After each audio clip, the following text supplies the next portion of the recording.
In many ways, his work is a political commentary of sorts. However, it is open to the interpretation of a different curator or librarian engaged to unpack each collection of vinyls, pictures and other artifacts that he puts together or creates from time to time. Kudzai Chiurai titles his work The Library of Things We Forgot to Remember. And that was my very first question when I spoke to him earlier. Goodbye. The title is essentially like the refusal to forget. I think that's one way of kind of translating it. And it kind of emerged from an exhibition I had at the National Art Gallery in Zimbabwe in 2016, 2017, I think. And it was a collection of vinyls I put together for the exhibition, which was almost like an audio experience of the show, the visual elements of the show. So I think as the vinyls were very particular to a period in Zimbabwean history, therefore like the title emerged, like The Library of Things We Forgot to Remember. So that's how it kind of emerged or started out. Now typically art, well, I suppose in its most obvious form is about drawing or, piecing things together. Talk to us about your line of art and how you piece the various elements. And obviously, once that's done, you're also going to talk to us about the curation process, which leaves a little bit of independence. It's not just your eye, but also the eye of the librarians, as you call them, that come in and curate your works. I think like the library itself has been an important reference point for my own work. So whether I'm working on paintings, films, photography, the library, like any other library, is a reference point. And I think it's also really interesting because it's a library where you also kind of see yourself or you see your history in the library. So like if you were to consider like high school, I mean quite a lot of like the set books, I think when I was growing up you never saw yourself in those books, or you never saw your presence, or you never saw your history in those libraries. So for me, this was one of the ways to address that.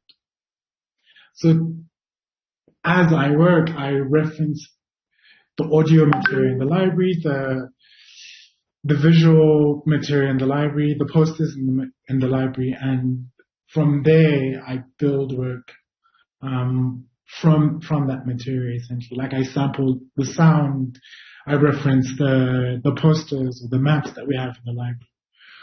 So I think that then also works essentially for the librarians we have in as guests, that they also reference or explore that material, and their installations kind of reflect that interrogation of the material and use it as a reference point or a departure point for their own work and their installations in the library.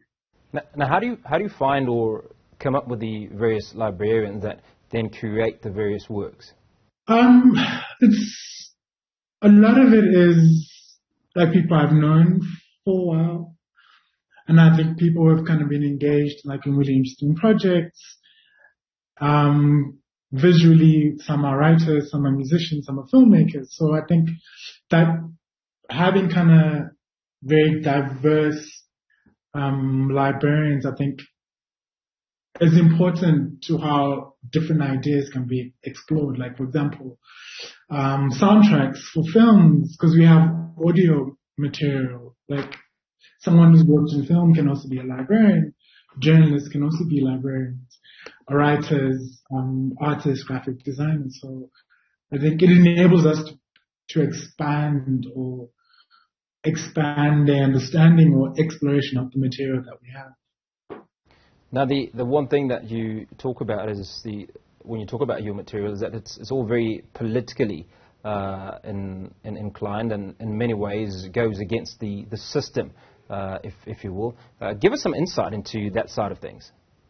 Well, the library's collection is our audio collections from 1960 to roughly 1985, and This includes kind of political speeches, political rallies, conferences, political trials in some cases, presentations, Independence Day celebrations. So it's that period between 1960 and 1985, and like what links the audio material is essentially the sense of solidarity, collaboration, and resistance. And this is essentially what you find within the material, and how the various kind of political actors and intellectuals are essentially kind of linked by the sense of solidarity, collaboration, and resistance. So yes, like the material has kind of political history, but then it also has a history of the continent, essentially. So it's not to isolate like what it's a particular political context. I think it's far broader when you're looking at the rest of the continent